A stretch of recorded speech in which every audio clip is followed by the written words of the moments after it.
Women served in a variety of capacities during the Civil War. They weren't merely spectators to the events swirling around them. Women left their homes.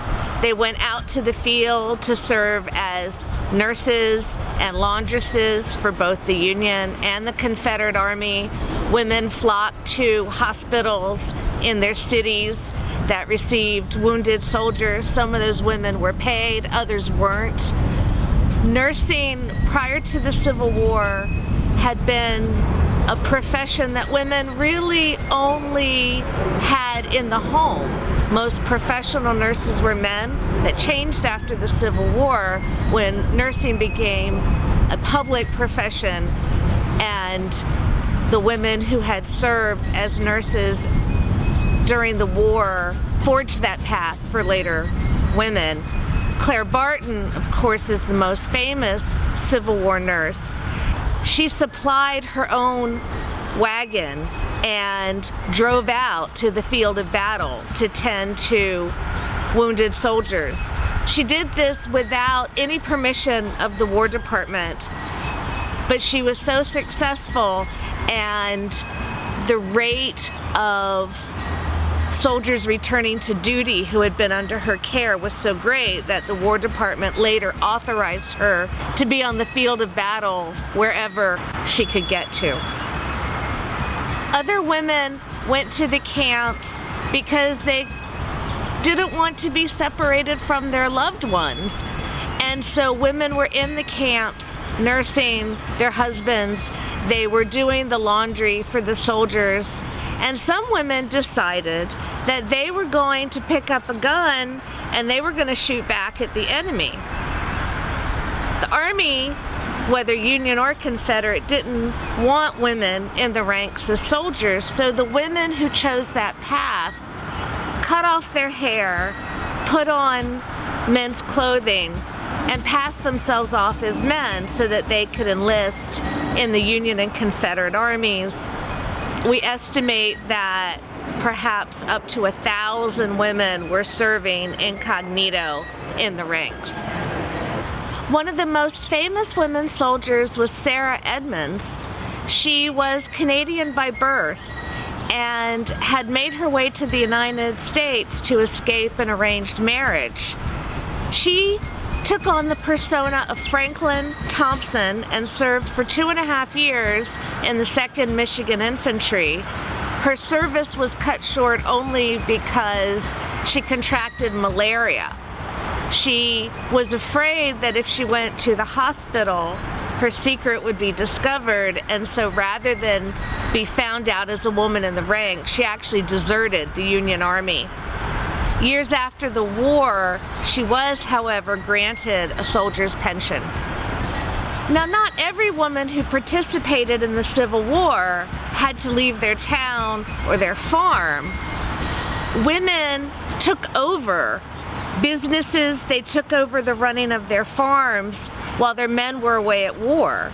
This was a huge step forward in the march for women's independence because their actions during the war in running the family business, in running the family farm, in getting the crops out of the field showed that women were capable and could do more than Victorian society had previously guessed.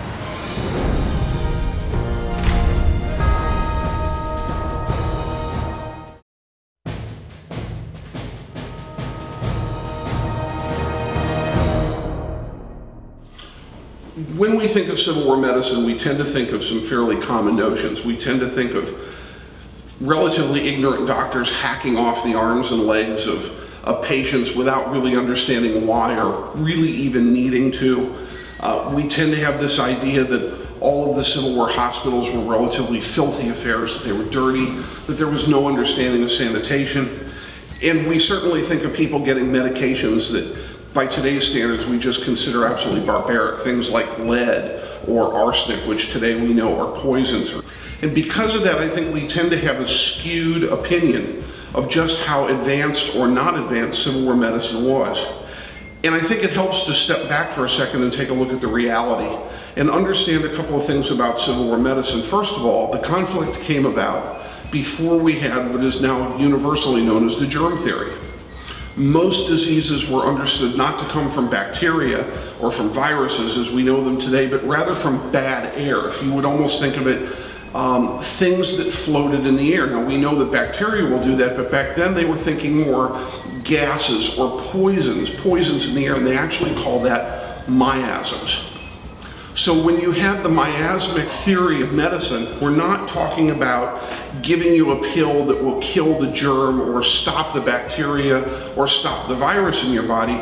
We're actually talking about counteracting a poison, so using one chemical to counteract something in the body that's doing something else. And because of this, we tend to have a fairly negative view of Civil War medicine. But let's take the most common thing that's out there.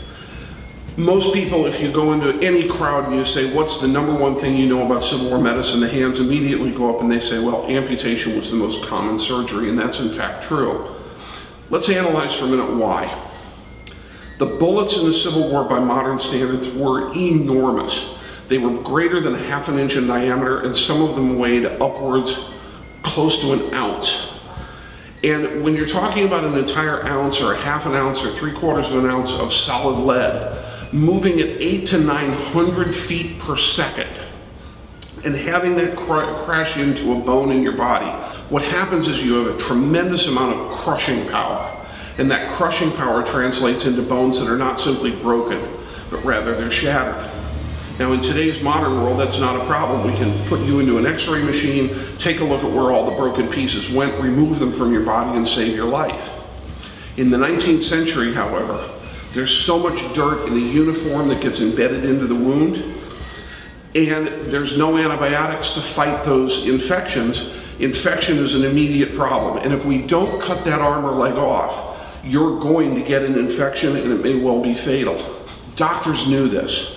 The best possible way to save a life, the best possible way, was to amputate the limb, get as much blood flow as possible to that limb by cutting off a large portion of it, and by doing that, we're hopefully going to fight the infection or prevent it from happening and save the man's life. So amputation wasn't something done by ignorant doctors. It was something done by doctors who knew that it was the best possible way to save a life. It was also the quickest way, and that's important. If you have 100 men laying on the floor waiting for treatment, you could do an operation that takes longer that could save a life, but can the last guy wait that extra few minutes while you're doing the operation? Possibly not. So amputation not only saved the life of the man on the table, he also saved the life of the man who was waiting to get to the operating table. So when you think of Civil War medicine, don't just think of filth, don't just think of amputations, but think of other things. Think of the fact that those amputations saved lives. Think of the fact that, believe it or not, the hospitals were actually very sanitary, even by modern standards today. They were cleaned regularly. Understand that they invented a whole new dietetic system where diet was used, as we know today very well, diet was used to help the body heal itself. So improvements in sanitation and diet, along with the operations that were done in the Civil War, not nearly as barbaric as you think. In the National Museum of Civil War Medicine, we talk quite often about the idea that Civil War medicine, it's not what you think. If you look at the reality, you'll find out it's a lot better than most people think. Civil War medicine was really a revolution that brought us to where we are today.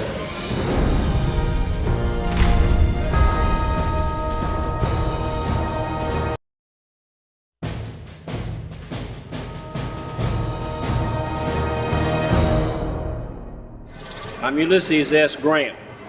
I was born in Point Pleasant, Ohio in 1822. At age 17, my father secured for me an appointment to the United States Military Academy. I said, I won't go. He said, I think you will. And I said, well, if you think I will, then I think I will. When I got to the academy, I was 17 years old. I was 5 feet tall and I weighed 105 pounds. I had found out that everyone at West Point gets a nickname. With a name like Hiram Ulysses Grant and those initials, I could only imagine what my nickname would be. However, the man who appointed me to the academy did not know my full name. He thought my middle name was my mother's maiden name of Simpson. So he put down Ulysses Simpson Grant, and I became Ulysses Simpson Grant. I had no idea what significance those letters, initials, would be 19 years later, at the Battle of Fort Donelson, but I became Sam Grant as my nickname. After graduating from West Point, left and went to Jefferson Barracks in St. Louis, met Julia Dent, a roommate of mine, Fred Dent, was his sister. So we became engaged. The Mexican War came along, I went to Mexico. I was brevetted 3 times for bravery, even though I was in the Quartermaster Corps. I didn't have a combat assignment, but I went to the sound of the guns. I wrote Julia a letter and said, it seems to me that the sound or the fear of the bullets and missiles is worse than the actual sound. And I've got a reputation for being uncannily calm under fire. After the war, I came back and I married Julia. We had 4 children. In 1854, I resigned from the Army as a full captain, one of only 50 in the United States Army at that time. For the next several years, while I was not successful at anything, I really wasn't a failure. Then the war started. I was appointed Colonel of the 21st Illinois. In July of 1861, we moved out of Springfield, Illinois. I was appointed Brigadier General in August after the Battle of Fort Donelson. In February of '62, the first major Union victory, I was appointed Major General. Then I went on to Shiloh in April after Fort Donelson. Then we moved into Vicksburg and took Vicksburg in July of '63. Then in the fall of '63, I went to Chattanooga. Then President Lincoln put through an act of Congress and revived the rank of Lieutenant General and gave me my 3rd star. At the end of the war, I became Secretary of War, and the Republican Party approached me and asked me to run for president. I felt that I should, since they were the party that supported President Lincoln and myself. I served in 2 terms, being elected both times by some of the largest majorities of any American president. I died in 1885 of inoperable throat cancer after having finished just 5 days before my death my memoirs, which became the first American bestseller on pre-publication subscriptions. Julia made about $450,000 and her future and security were secured.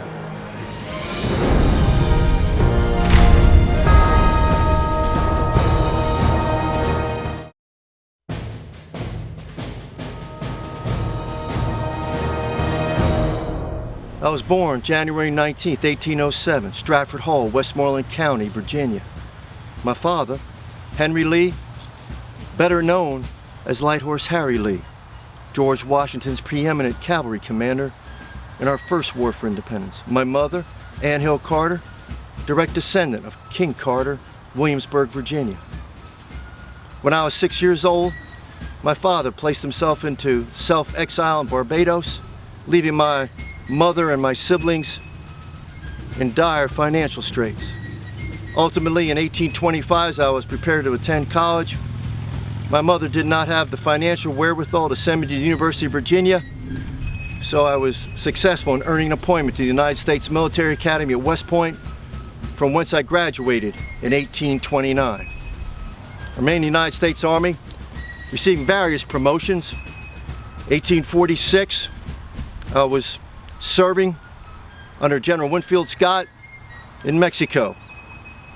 Served there with him from 1846 to 1848. Then from 1852 to 1855, I was the superintendent at West Point. Upon completion of those responsibilities, I was assigned to the 1st U.S. Cavalry in San Antonio, Texas. I remained there until 1857, when I returned to Arlington House Plantation upon the death of my father-in-law to assist my wife in taking care of the finances of Arlington House Plantation. But that was home. That is where I was in 1859 when I was called upon to go to Harper's Ferry to discuss some surrender terms from John Brown. In 1859, I returned to San Antonio, where I was in command of the 2nd U.S. Cavalry, remained there until 1861, when I was beckoned back to Washington City, where I was to meet with Francis Blair, acting on behalf of Secretary of War Simon Cameron and Abraham Lincoln. He offered me command of the United States Army. As a Virginian, I could not possibly bring myself to accept that promotion. 4 days after the offer, I submitted my resignation as a colonel in the United States Army, which also included my rejection of command of the United States Army. From 1862 to 1865, I was in command of the Army in Northern Virginia. And during those 3 years, on battlefields such as these, I led the Army in Northern Virginia into harm's way against some of my former comrades in arms in the United States Army and some of my very students from those 3 years at West Point. After the war, all I wanted to do was purchase a small plantation, live out my days, but it was not to be. In August of 1865, a representative from Washington College visited me and offered me the presidency of Washington College. Unlike the 4 days I took to reject command of the United States Army, I accepted that offer on the spot. The 8 years of my life, of which I am the proudest, are the 8 years I spent as an educator, the 3 years as superintendent at West Point, and the 5 years I spent as the president of Washington College. It was so comforting to wake up in the morning and to make decisions which benefited my students in a positive manner instead of sending them into harm's way.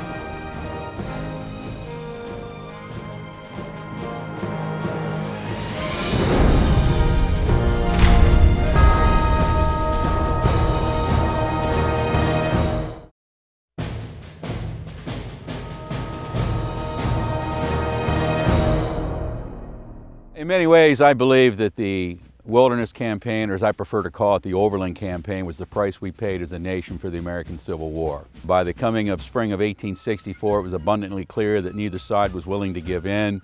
The country was in an incredibly bloody mess. It appeared to be no end in sight. And it was really the coming of Ulysses S. Grant that changed the whole outlook of the war. General Grant was convinced the North did have the superior resources to crush the Confederacy, but it just simply took a concerted effort to do so. So it took the guiding hand of one man to really bring the resources of the North to a head, and the Overland Campaign would be the end result of that decision. Grant's decision to advance, of course, is going to be in conjunction with advances into Georgia, the Shenandoah Valley, various other places in the Confederacy. So it's just one element or one arm of a massive offensive that, no surprise, within 1 year would bring the war to a conclusion. Now, the initial battle was fought on May 5th and 6th in a dense wilderness created because of iron furnaces in the vicinity and the resultant forest that had grown up. It was just literally a thicket of woods and pines. It was a horrible place to fight a battle. It, for one thing, neutralized the superiority of the Northern resources. It neutralized their artillery. And General Lee was quick to bring them to a head there, and it proved to be an incredibly bloody battle. Lee had his opportunities. He attacked and struck both flanks of Grant's army, but he was unable to drive him back across the river. And even though the fighting did prove to be inconclusive, in a strategic point of view, it was a great Northern victory. Because within hours, General Grant, rather than retreat, is going to continue south. He's going to outflank Lee. Lee, of course, anticipated this, and he'll be blocking his path at a crossroads called Spotsylvania Courthouse. There, over nearly a 2-week period, some of the most intense fighting of the war would unfold. It was in this stage of the action that both armies were learning the use of field fortifications. They would become masters at this, as they would be in a position literally minutes, and they would be in the process of erecting very formidable earthworks for defensive purposes. Now, of course, there were many actions at Spotsylvania, but no doubt the most memorable would occur on May 12th. General Grant would launch a massive attack. In the process, he captured most of Stonewall Jackson's old division, incredible number of Southern losses. But General Lee would respond very quickly, decisively. He will plug the gap in the breakthrough, and it would degenerate into what many consider the bloodiest 18-hour fighting of the entire war. Because of an angle in the Confederate works, it simply became known to history as the Bloody Angle. In the end, General Lee did buy the precious time to plug the gap in his lines, and he fought General Grant to a stalemate. But in the big picture, he lost an incredible number of men, and that was just simply feeding into what Grant's whole philosophy was, a war of attrition. Well, after the stalemate of Spotsylvania, General Grant is going to continue his southward move. General Lee will block him at the banks of the North Anna River. For several days, there will be minor engagements there.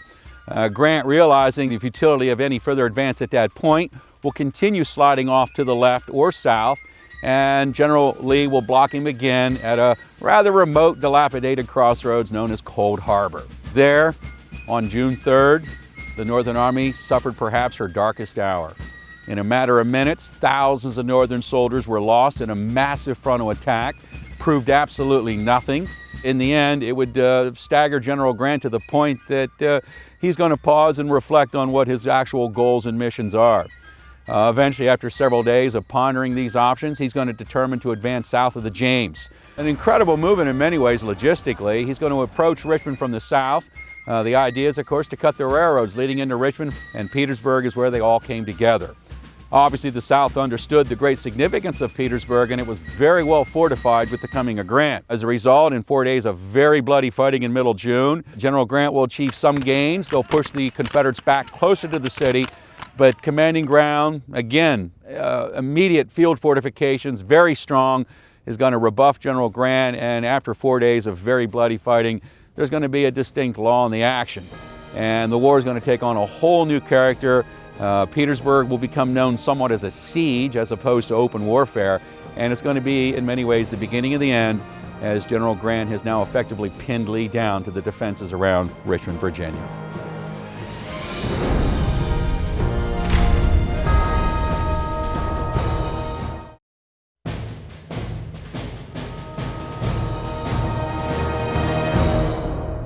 It is easy to get confused by all the names of the battles in the Civil War in the East. These iconic battles, Petersburg and Gettysburg and Spotsylvania and Cold Harbor and Winchester and all these other ones. But really, if you put them into context, the war in the East actually consists of rather few grand movements. In 1861, the first major land battle of the Civil War will be fought around Manassas, Virginia at the First Battle of Bull Run. And not a whole lot is happening in 1861 at this point. There's a battle of Ball's Bluff in the east, and there are some other fights to be sure, but both armies are just raising, and there will be a lot of battles ahead. And it did not go well a lot of the time for the Union in the East in 1862. The Union High Command was very concerned with the Confederate dash on Washington, especially because of the Shenandoah Valley. The Shenandoah Valley formed a natural corridor that allowed Confederates to conceal their movement, and every time they used it, they got closer to the Union capital. And to counter that, the Union placed several rather small armies in and around the Shenandoah Valley. Operating amidst those armies, Stonewall Jackson, with an army of around 10,000 soldiers, won victory after victory. His army will then be moved over east of Richmond. George McClellan's Union Army of the Potomac will float out the Chesapeake Bay, land on the Virginia Peninsula formed by the York and the James Rivers, and try to take Richmond from the east. At Fair Oaks or Seven Pines, the Confederate commander Joseph E. Johnston will receive a horrible wound, and that puts him out of the fighting, and a new guy, Robert E. Lee, will take over, and everything changes from that moment onward. Soon after, there's a series of battles initiated by Robert E. Lee, known as the 7 Days Battles, Beaver Dam Creek and Gaines's Mill and Malvern Hill, among others. And in these battles, the Confederates are not terribly successful, but they are successful in pushing the Union Army further away from the capital at Richmond.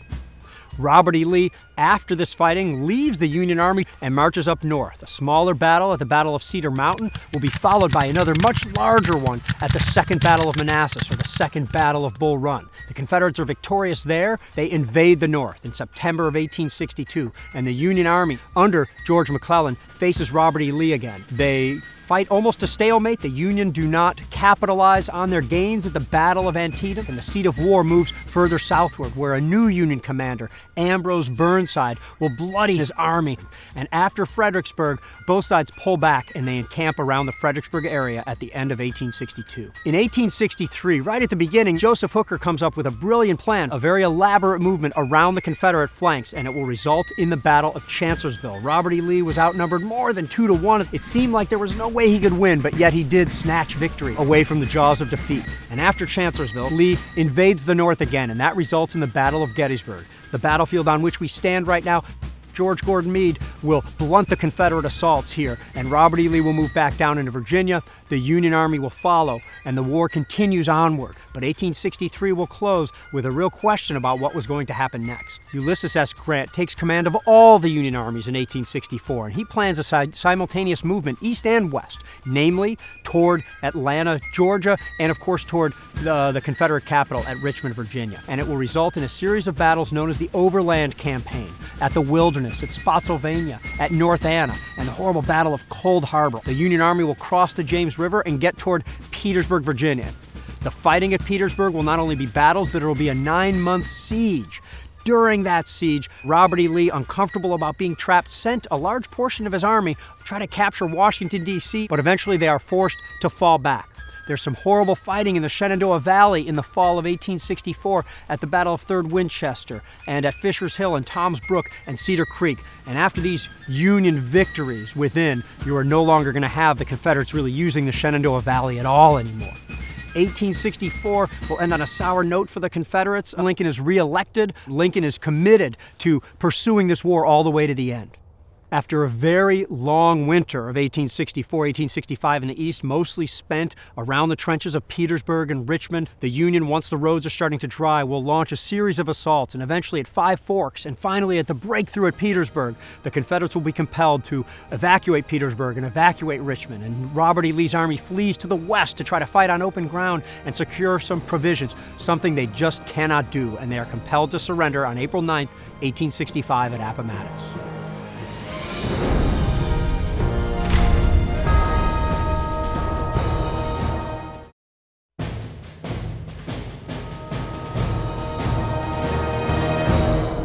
After the bombardment of Fort Sumter, North and South scrambled to prepare for war.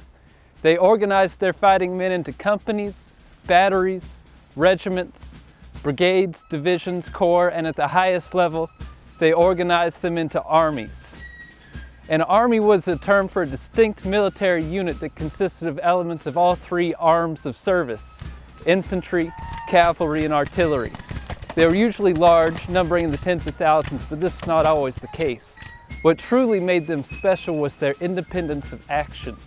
The president and the general-in-chief would issue broad missions to their army commanders, things like capture Richmond, defend Vicksburg, strike them a blow. Things that had a lot of room for interpretation, would require months of planning, maneuver, and battle across vast stretches of territory, and it was really the personality of the army commanders, the culture of the armies, and the distinct characteristics of the regions in which they were operating that made the difference when it came time to choose from this vast array of options available to them, and you see the personalities really start to shape the course of the Civil War.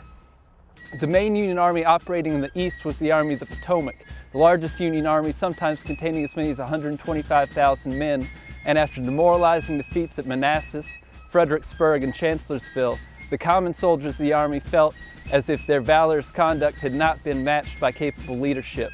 But this changed in 1863 when George Gordon Meade led the Army to a victory here at Gettysburg. Ulysses S. Grant would later join the Army in the field as General-in-Chief, and they would embark on the campaign that would all but end the war at Richmond, Petersburg, and Appomattox, Virginia. They were opposed by Robert E. Lee's army in Northern Virginia, winning many battles despite almost always being outnumbered and outgunned. Robert E. Lee was a commander, an aggressive man who scoffed often at military doctrine. He was served by subordinates, men like Jackson, Stewart, and Early that were really cut from the same cloth. And they were able to hold out for quite some time before finally attrition in the officer corps and in the line soldier led to the Army being surrounded, overwhelmed, and forced to surrender to the Army of the Potomac. Now, many people think that these two armies in Virginia were the only armies of the war, but in fact, there were approximately 28 armies engaged at various times over the course of the conflict. Sometimes they would merge or divide, sometimes they'd be knocked out quickly. Some were in the field for almost the entire war. In the West, there were several Union armies operating. The Army of the Ohio, later dubbed the Army of the Cumberland, was responsible for the successful defense and successful conquest of Middle Tennessee. They won battles at Perryville, Stones River, withstood a siege at Chattanooga, then took part in the March to the Sea and across the Carolinas to close out the war in the West. The two primary Southern armies in the theater were the Army of Mississippi and the Army of Tennessee.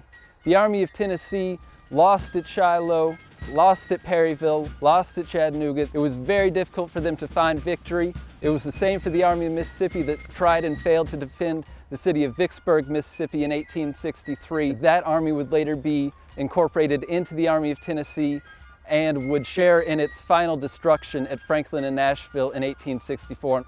In the Trans-Mississippi Theater across the Mississippi River, you had smaller armies much further removed from the Eastern Command Centers. They were often allied with Native American tribes, and they were possessed of somewhat eccentric strategic objectives. You had armies like the Confederate Army of New Mexico that tried to capture California and open a trade route to the Pacific. You had the Union Army of the Gulf that tried to launch offensive campaigns into Texas to show French Mexico that Lincoln meant business. You can't assess the Civil War just in terms of thousands of soldiers, tons of pork and coffee, miles of railroad track. No, human nerve and human folly have to be considered as well. The armies of the Civil War were driven to actions by the passions, strengths, ideas, and shortcomings of the men within them.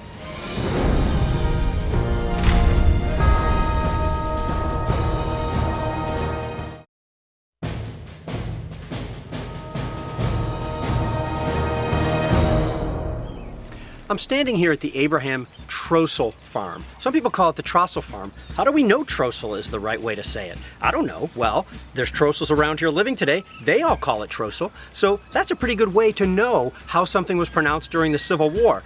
The best way during the Civil War, of course, is to be able to read in a book where somebody's describing somebody like General Heath, and they wrote Heath, parentheses, pronounced H-E-E-T-H. So we would know it was pronounced Heath and not Heth. But those examples are comparatively rare. Another way to figure out how something is pronounced during the Civil War is simply to go back to that locality and see how people there today are pronouncing it. But often it still involves a certain amount of conjecture and often comes down to a you say tomato, I say tomato type of thing. Even the town that I'm standing outside of, Gettysburg, I am saying incorrectly, because by every account, the founder's name was James Geddes. Not Geddes, but Geddes. And therefore, this is properly pronounced Gettysburg, not Gettysburg, but I haven't gotten over that one yet. So when you start to learn about pronunciations and go around to Civil War battlefields, you start to hear people with a wide variety of pronunciations for people, places, battles, topics, and everything. And when you start about places, I like thinking about Bolivar Heights, not Bolivar Heights at Harper's Ferry, now West Virginia, Bolivar. Outside of Spotsylvania Courthouse, where U.S. Grant and others paused and were photographed at Massaponax Church, not Massaponax or Massaponax, Massaponax. And it's important to know that no matter where you are, it's not Boatswain, such as Boatswain Swamp at Gaines's Mill. It is Bosun's Swamp. And I really enjoy that you have two identically spelled words. Catharpin at Fredericksburg is pronounced Cat-Harpin at Manassas. Pretty interesting. One of the most frequently mispronounced terms in terms of people would definitely have to be what looks like Taliaferro, but is in fact Tolliver, a prominent officer during the Civil War, as well as the other officer of the Iron Brigade that looks like Meagher, and it's in fact Marr, Thomas Marr. Benjamin, not Huger, but UG. UG, it looks like Huger, but that Southern commander is just UG, not to mention many others. You don't often say James B. McPherson's middle name, but it looks like Birdseye, but apparently it was pronounced Birdsey. And the sketch artist during the Civil War, Alfred Woad. I've been saying Woad for about 20 years now, and just this year I met a family descendant, and their grandparents from long ago pronounced it Wad. So now I'm forced to try to change it that way. Probably the most famous example of a really weirdly pronounced name is how the name E-N-R-O-U-G-H-T-Y in Rufty is actually pronounced Darby. It goes back to a court case where somebody had to change their name as a legal thing, so they changed the spelling of their name from Darby to Rufty, but pronounced it Darby. The Civil War Trust actually purchased the original Darby and Rufty house out at First Deep Bottom. There's also a lot of terms, and this can really drive you crazy when you get out there in the field and start talking about the Civil War. Succession and secession are two very different things. The Southern states did not succeed in more ways than one. They seceded. And what both sides shot out of their rifles weren't, theoretically we call them mini balls, but it was invented by a guy named Minet. So they should probably be Minet balls. And also in the Army, of course, when you're talking about controlling the rear of the Army and making sure soldiers do their duty, they're the provo, although it looks like the provost marshal.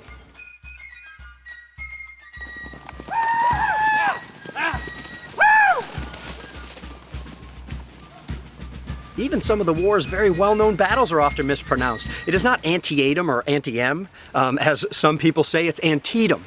And Appomattox is pronounced that way, not Appomattox, as I often hear it pronounced. The most mispronounced battlefield, in my opinion, strongly, Chickamauga, not Chickamauga. I also hear people often saying Fort Sumter instead of Fort Sumter, and I've even heard many people mispronounce Robert E. Lee or Abraham Lincoln, as hard as that is to imagine. But this is a fun exercise. Talk to people from local areas, try to get their take on how things are pronounced, and let's try to get this right.